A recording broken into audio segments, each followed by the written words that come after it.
परिवर्तन यानी परिवर्तन, यही बोलकर सत्ता में ममता बनर्जी भी आई थी। लेकिन क्या बंगाल वापस उसी लेफ्ट राज जैसी हालत में चला जाता है जिसमें परिवर्तन ममता बनर्जी चाहती थी?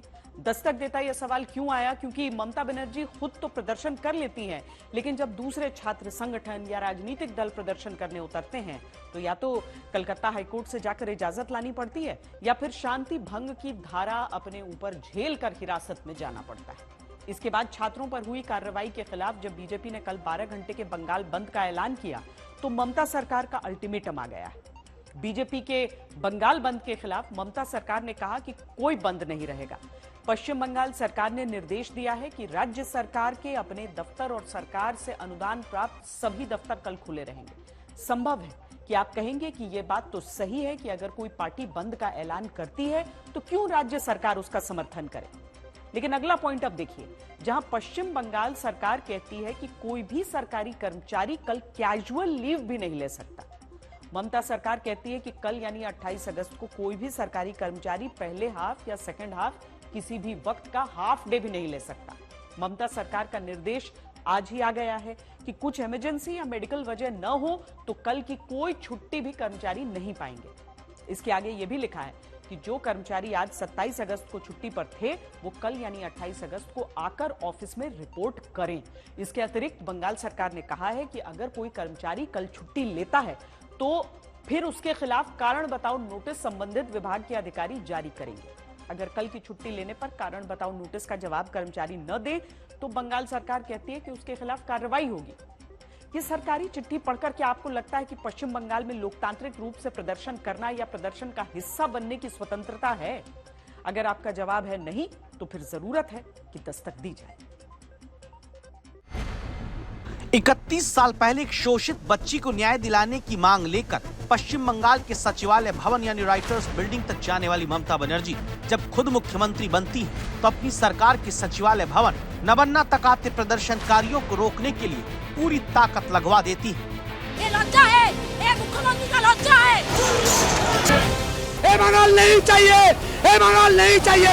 तो क्या माँ माटी मानुष की बात करने वाली टीएमसी की मुखिया और महिलाओं का वोट सबसे ज्यादा हासिल करने वाली ममता बनर्जी की महिलाओं को लेकर ही नीति और नियत विपक्ष में रहकर अलग, सत्ता में रहने पर अलग होती है? इस सवाल की वजह ध्यान से देखिए।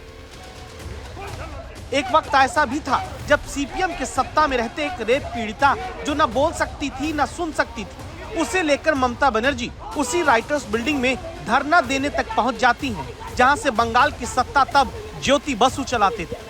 ममता का मकसद तब था पश्चिम बंगाल में लेफ्ट के शासनकाल में कानून का राज खत्म है ये दिखाया जा सके। तभी पुलिस ने जबरन ममता बनर्जी को उठाकर राइटर्स बिल्डिंग से बाहर फेंक दिया था।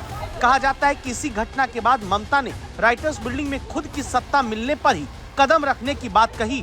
लेकिन फिर क्या हुआ? साल 2011 में ममता अपनी अलग टीएमसी पार्टी की सरकार बनाती है, लेकिन आरोप लगता है कि रेप पीड़िता को साथ लाकर न्याय दिलाने की 1993 में बात करने वाली ममता खुद सत्ता में आकर महिलाओं से अन्याय के मामलों में राजनीति बताकर टाल मटोल करने लगी। साल 2012 में कोलकाता के पॉश इलाके पार्क स्ट्रीट में एक महिला के साथ रेप हुआ। ममता बनर्जी ने तब दावा है मनगढ़ंत और सरकार के खिलाफ इसे साजिश बता दिया। 2013 में कामदुनी गैंगरेप केस के विरोध में हुए प्रदर्शन को तब दावा है कि ममता बनर्जी ने सीपीएम प्रायोजित बता दिया। 2022 में हंसखाली रेप केस को मुख्यमंत्री ने प्रेम प्रसंग बता दिया। लेकिन इन सब के बीच ममता ये जरूर दिखाती आई हैं कि वो न्याय चाहती हैं। तभी तो 2013 में जिस रेप केस के विरोध को सियासी साजिश बताया, उसी पीड़ित परिवार से मिलने बाइक पर बैठकर मुख्यमंत्री पहुंच गई। अब की बार भी पीड़ित परिवार से मिलकर ममता बनर्जी आरोपी को तुरंत फांसी देने की मांग तो करती है। সঠিক অর্থে ফাঁসি হোক দোষীদের এবং আগামী রবিবারের মধ্যে সিবিআইকে ফাঁসির ব্যবস্থা করতে হবে এবং পুরোপুরি তদন্ত উদ্ঘাটিত করতে হবে। যদিও আমাদের কলকাতা পুলিশ তদন্তের 90% করে দিয়েছে। लेकिन जब बंगाल के लोग ये सवाल लेकर आक्रोश में प्रदर्शन करते हैं कि आखिर गृह मंत्रालय, स्वास्थ्य मंत्रालय से लेकर पूरी सरकार चलाने वाली ममता बनर्जी के राज में महिलाएं सुरक्षित क्यों नहीं, तो जनता को प्रदर्शन करने तक से रोका जाने लगता है।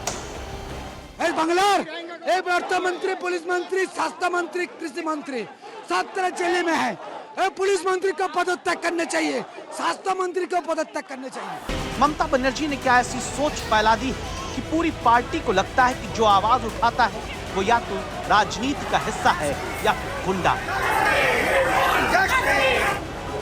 ना यकीन हो तो ये बयान देखिए। टीएमसी की सांसद सयानी घोष लिखती हैं कि प्रदर्शनकारियों की शक्ल गुंडों जैसी है और वो आगे कहती हैं कि वाटर कैनन से नहाते हुए पिकनिक जैसा प्रदर्शन किया जा रहा है। सोचिए, ये बुजुर्ग व्यक्ति जिनका वीडियो सबसे ज्यादा सोमवार को चर्चा में आया, जो पानी की बौछार के आगे खड़े होकर पूछते हैं कि महिलाओं को सुरक्षा क्यों नहीं मिलती, क्या वो टीएमसी सांसद की नजर में पिकनिक मना रहे हैं? या ममता सरकार की यही सोच है जिसने केस सीबीआई के पास जाने के बावजूद राज्य सरकार के खिलाफ जनता के मन में गुस्से को शांत नहीं होने दिया है?